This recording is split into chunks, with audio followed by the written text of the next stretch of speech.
Bismillahirrahmanirrahim. Assalamualaikum warahmatullahi wabarakatuh. Innal hamdalillah nahmaduhu wa nasta'inuhu wa nastaghfiruh wa na'udzubillahi min syururi anfusina wa min sayyiati a'malina.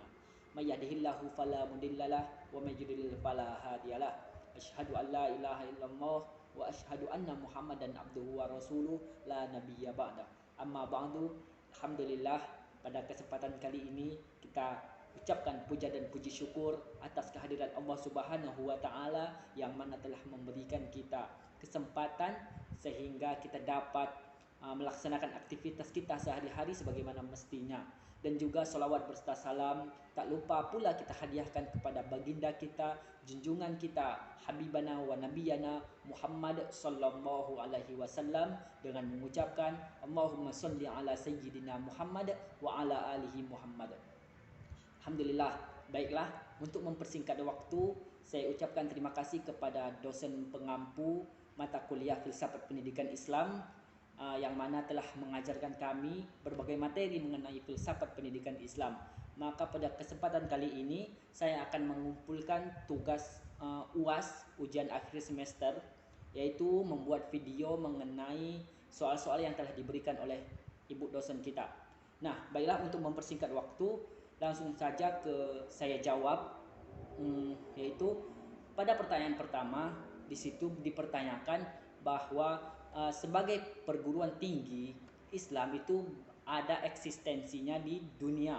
Nah, bagaimana eksistensi kita atau kami sebagai mahasiswa di perguruan tinggi Islam, eksistensinya di masyarakat bagaimana? Nah, baiklah, untuk menjawab itu semua saya akan menjawab. Bismillahirrahmanirrahim. Kita semua itu sebagai manusia yang diberikan oleh Allah Subhanahu wa taala kemampuan dalam berbagai bidang keilmuan.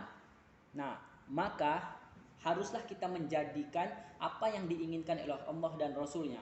Sebagaimana Allah Subhanahu wa taala berfirman dalam Al-Qur'an surah Al-Baqarah ayat 195, yaitu a'udzubillahi minasyaitonirrajim wa ahsinu innallaha yuhibbul muhsinin, yang artinya dan berbuat baiklah karena sesungguhnya Allah menyukai orang-orang yang berbuat baik. Nah, itu di Quran surah Al-Baqarah ayat 195. Dan sebagaimana Rasulullah juga bersabda, yaitu dalam hadisnya yang diriwayatkan oleh Imam Bukhari dan Muslim, khairun nasi anfa'uhum linnas, sebaik-baik manusia di antara kamu adalah yang paling banyak manfaatnya bagi orang lain. Nah, maka dari itu dan masih banyak sebenarnya dalil-dalil yang lain. Namun untuk mempersingkat waktu, cukuplah dalil-dalil itu yang dapat saya sampaikan. Nah, daripada itu telah menjadi kewajiban kita sebagai manusia. Nah, di samping beribadah kepada Allah Subhanahu wa taala, juga kita harus berbuat baik kepada masyarakat. Terus bermanfaat bagi masyarakat, agama, nusa dan bangsa. Itulah yang harus kita eksistensikan diri kita kepada masyarakat. Nah, adapun ketika ditanya eksistensi saya di kalangan masyarakat apa, baiklah, saya bukan bermaksud untuk menyombongkan diri, tetapi karena ditanya maka saya akan menjawabnya. Nah, alhamdulillah saya juga banyak mengikuti atau berkontribusi dalam bidang keagamaan di masyarakat di kampung saya. Sebagai contoh, saya pernah dijadikan ketua pelaksana remaja masjid. Nah, itu dalam mengadakan acara lomba-lomba keislaman yang dilombakan antar desa. Nah, selain itu juga, jadi secara tidak langsung saya juga sudah memiliki eksistensi di kalangan masyarakat, walaupun masyarakat itu masih masyarakat di kampung. Nah, terus contoh lain juga, saya sering mengisi kajian-kajian remaja serta dakwah dan juga kultum Ramadan yang saya isi di masjid kecamatan. Maka itulah eksistensi yang saya miliki di kalangan masyarakat. Nah, itu yang dapat saya jawab di soal pertama. Nah, baiklah, di pertanyaan kedua ini, yaitu melihat fenomena di zaman sekarang, apakah pendidikan Islam itu masih perlu diterapkan Nah, berikan argumentasi Anda. Itu pertanyaan soal nomor 2. Baiklah, menurut saya ini pendidikan Islam itu sangat perlu dan penting dari sejak dini, kita masih usia dini hingga kita wafat itu sangat penting.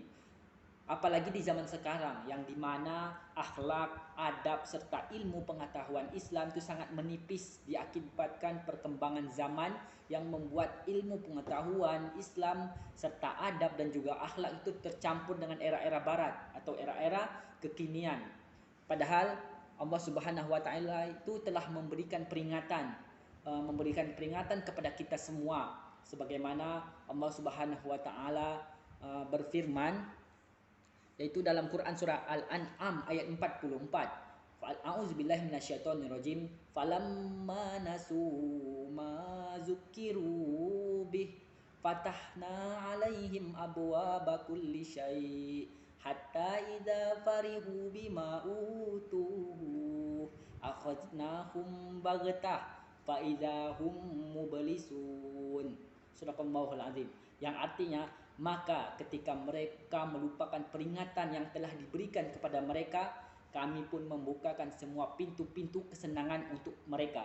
Sehingga ketika mereka bergembira dengan apa yang telah diberikan, maka kami siksa mereka secara tiba-tiba. Maka pada saat itu mereka terdiam berputus asa. Itu di Quran surah Al-An'am ayat 44. Maka fenomena sekarang itu telah menunjukkan bahwa Allah Subhanahu wa taala telah memberikan kita kesenangan, telah dibukakan kesenangan-kesenangan dunia sehingga kita lalai atas apa yang telah Allah peringatkan.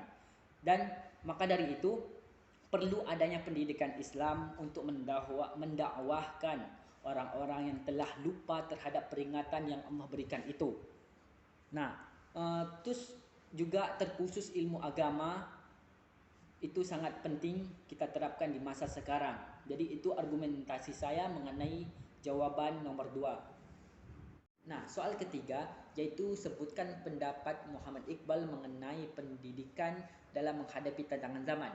Nah, dalam pemikiran Muhammad Iqbal itu dalam menghadapi tantangan zaman, Muhammad Iqbal dalam konsep pemikirannya peranan pendidik, peserta didik, kurikulum dan lingkungan itu udah dipikirkannya secara matang-matang sehingga dibangun oleh Muhammad Iqbal itu yang sangat sesuai dan sangat relevan di zamannya itu dan hingga di zaman sekarang ini.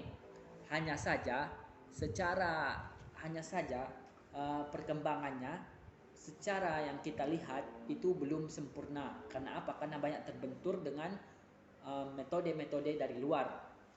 Nah, adapun pendidikan yang kaitannya dengan perkembangan zaman itu yang dipaparkan oleh Muhammad Iqbal itu sangat dipraktekkan dan relevan dalam dunia pendidikan yang mana poin-poinnya itu dapat dimanfaatkan dalam kurikulum yang menyangkut segala aspek kehidupan dan dapat mempersiapkan output pendidikan segala macam problematika dalam sebuah pendidikan mampu dia hadapi oleh pemikiran-pemikiran Muhammad Iqbal.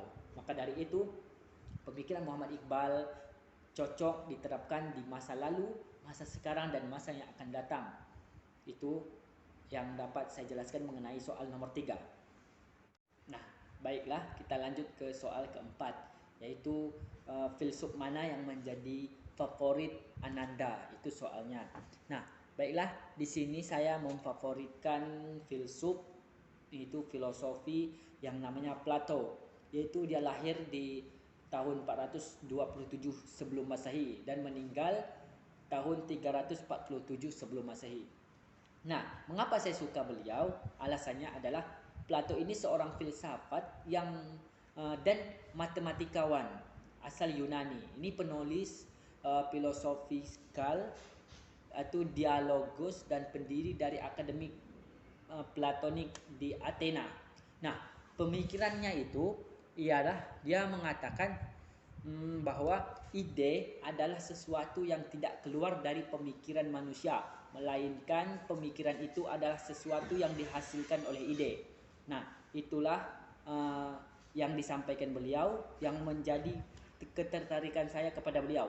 Dan juga Plato ini ialah merupakan guru dari Aristoteles, yang dimana Aristoteles itu merupakan filsuf yang terkenal dan yang kita kenali. Itulah filsuf dan pendapat saya mengenai itu soal